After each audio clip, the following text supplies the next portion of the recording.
astronaut Frank Douglas, rescued, alive, well, and of normal size, some 8,000 miles away in a lifeboat. Oh, wait a minute. Hey everybody, it's Ron, Matt, and Abby. and here at 2 Dudes Review, we're giving you the top 5 best MST3K episodes. And why? Because earlier this month, Mystery Science Theater fans the world over got a special surprise in their early Christmas stocking, the return of Mystery Science Theater thanks to Kickstarter. yay! Mystery Science Theater, MST3K, as it's known to fans, was created by Joel Hodgson and produced by Jim Mallon. Premiering on Turkey Day 1988 at KTMA Television, a year later would find them moving to Comedy Central, where they lasted for 7 seasons. A subsequent move to the Sci-Fi Network for 3 more seasons, Mystery Science Theater signed off seemingly forever in 1999 after the broadcast of Merlin's Shop of Mystical Wonders. Now, to say that I am a huge fan of Mystery Science Theater would be a gigantic understatement.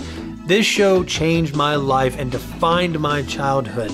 From beginning, middle, and end, Mystery Science Theater was a unique creation that could only exist in the 90s era of free cable television. Now, while the show took its inspiration from classic midnight monster movies on local television stations, no one had really quite done what the Mystery Science Theater guys did.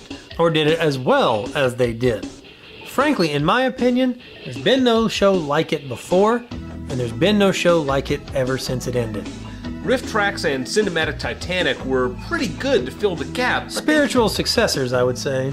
but they weren't quite the same as the original magic. That's why we got together and decided to take the top 5 best episodes of Mystery Science Theater and present them to you, the loyal fan base. All 12 of you. Now, a caveat to that, we're not going to do those legendary episodes that everyone already loves. Otherwise, there'd be no point. No Santa Claus Conquers the Martians. No Manos. No Ega, No Space Mutiny. No werewolf. or Final Sacrifice. So sit back, relax, and enjoy the top 5 MST3K episodes of all time that aren't legendary. Why top 5? Because we got jobs and don't have time for more.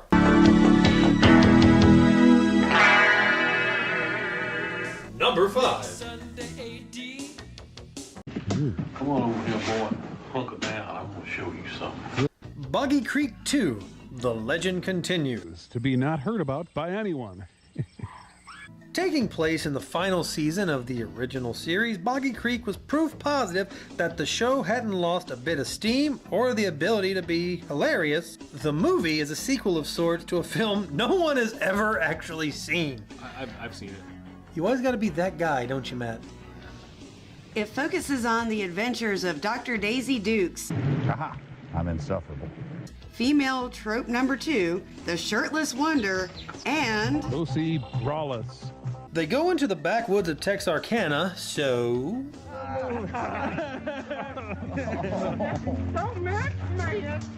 Texarkana. and discover that the legends of the Boggy Creek monster were actually true.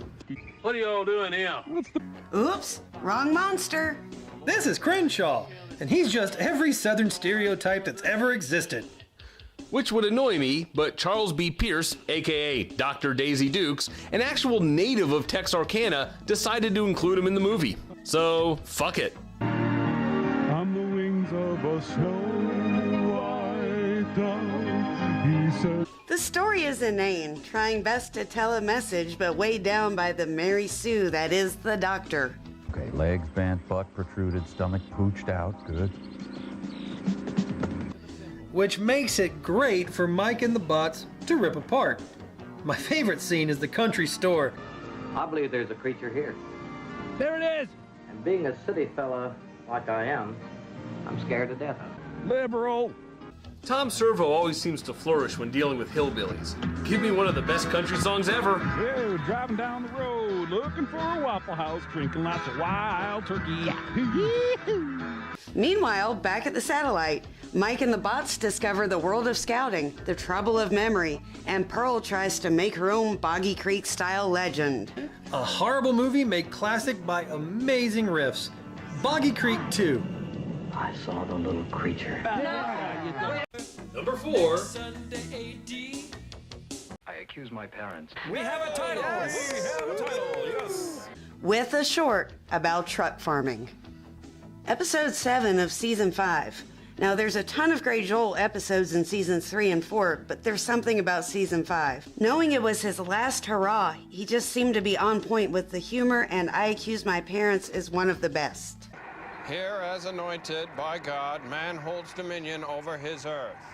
Featuring a fun short about truck farming, I Accuse My Parents is the tale of young Jimmy, who takes to accusing his parents when he's on trial for murder. It seems Jimmy's parents are a pair of hard-partying lushes. When he lies on an essay, his life is unbelievably ruined. From there, he takes a shoe job, falls in love, gets involved with the mob, goes on the lam, meets a loving fry cook, comes back and kills. His heart just exploded. Why? Because he lies due to his upbringing. Is it because he's embarrassed by his life? Right. We shouldn't forget that Jimmy may be kind of stupid, Joel. That's just a piece of the puzzle. Hey, they're stupid. Really big. This film was so important that they decided to send it to the troops. Yeah, those guys didn't suffer enough. All this, and Tom Servo is going through Pinocchio syndrome. Joel psychoanalyzes everything, And the Mads bake a stripper in a cake. Liar, liar, liar. Number 3. Prince of Space.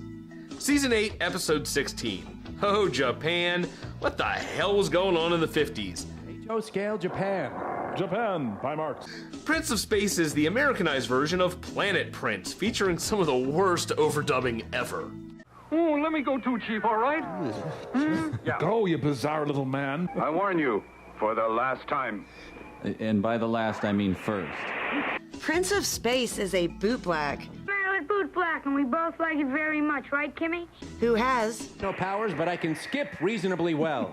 he comes into conflict with the phantom dictator of Crankor. Attention, people of Earth. Pakok. I am This movie's just plain weird. The dubbing is extremely lazy, the story is incredibly disjointed, and Crankor and his minions are left looking more like an annoyance than an actual threat, thanks to the fact Your weapons are useless against me, Phantom. Mike and the bots have fun with this one line, almost to an extreme level. I told you, your weapons have no effect on me. It is my considered advice that you discontinue your use of said weapon. Or I can easily defeat them. I must get away. Bye! When will you ever learn? Your guns won't work on me. Really a new plan, sir. Though no accumulated memory whatsoever. Your weapons are useless. Let's try bare hands now. Kill him! Would you guys just listen? Your guns don't work. Some of you go. Crankor is hilarious because of how pathetic he comes across. Not even a giant can harm the Prince of Space. Of course, the question is, why does Prince let Crankor nearly succeed? Obviously, he's just incompetent. I had a very good reason for not killing him now. The host segments find the satellite and Pearl and Company going through a wormhole, becoming the first episode in the Roman Times storyline that would continue for the next 5 episodes. Crankor shows up on the satellite. Everyone learns why the game Dog and Bear should never be played, and Mike's wife, Bridget Jones, graces us all with her amazing presence as Roman wife, Flavia. I love Bridget. This movie is pure Japanese cheese, and Mike Crow and Servo eat it up with crackers and it easily slides into the countdown. Oh, the inanity. Oh, the Japanity. Number 2. Horror at Party Beach, the 17th episode of Season 8. Season 8 is simply the perfect season of MST3K. There's not a slow episode in the bunch. Now, that's not saying that all the other seasons had issues, but there's always 1 or 2 episodes in a season that's a slog to get through. Not so with the first season on Sci-Fi. The host segments are cute, but the films are enjoyable, and the riffs are hard-hitting, hilarious, and timeless. And this episode is the absolute best of the bunch. Horror at Party Beach is what you get when you take horror and mix it with the beach party genre. The monsters are just, well, look at them! The story stars a decidedly non-Southern leading man who somehow slips into a Southern accent when talking to the real hero of the movie, the maid, Eulabelle. Oh, Mr. Hank, come in. Hello, Eulabelle. Just arrived on the riverboat. Is, Mr. Lake. The monsters are created after some toxic waste leaks onto pirate bones. They go about killing girls because, well, the 60s. And what do the police do? Turn law and order over to a local scientist who quickly finds out the means to kill the creatures.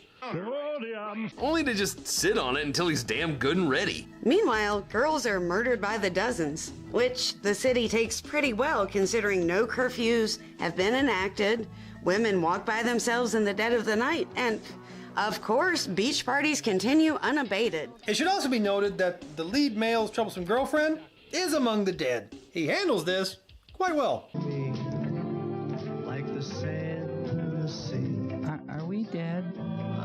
That's the severely dubbed Elaine, who nearly becomes a victim of the creatures herself. Oh my gosh, I've placed my leg against a rock. Only to be saved by Sluggish Hank and his magical sodium. And his reward...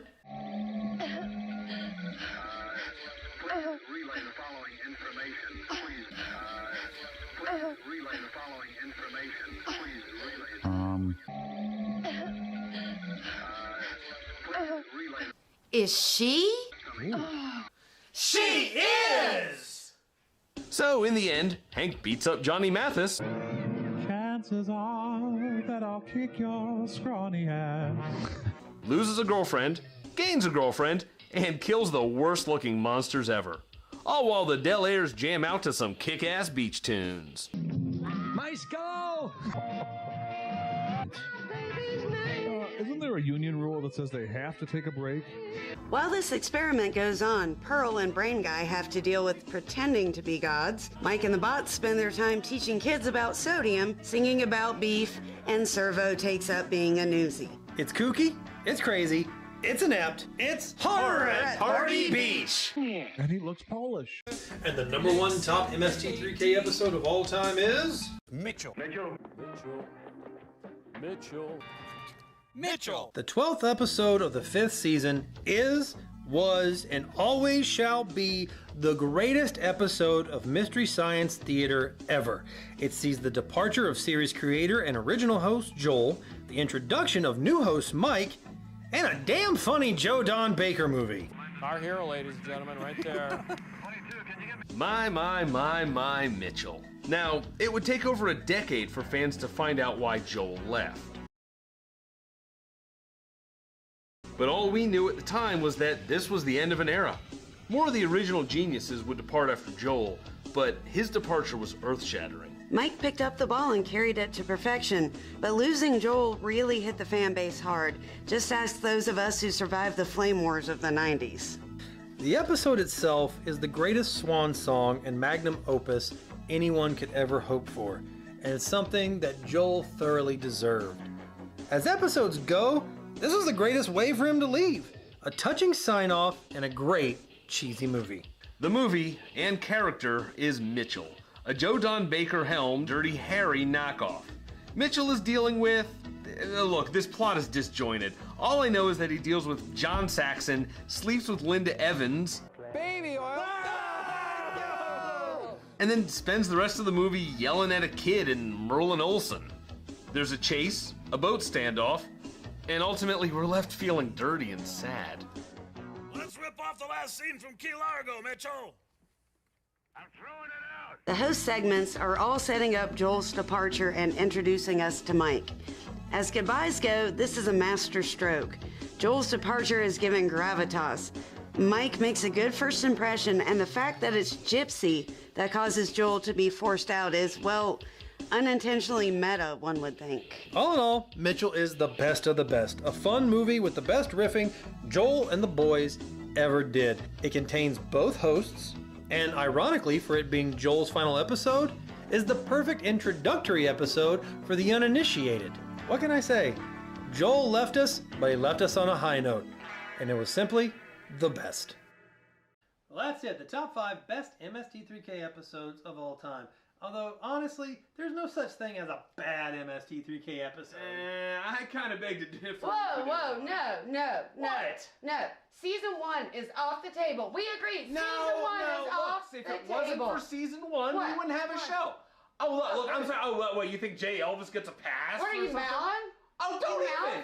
Don't even say that. You Malin? All right, there's no settling this. So you know what, guys? Join us next week for the top 5 worst MST3K episodes. Until then, like us on Facebook, like and subscribe to this video. Leave a comment down in the comment section. And we'll see you next week. Until then, I've been Matt. I'm Abby. And I've been Ron. And this is Two Dudes Review.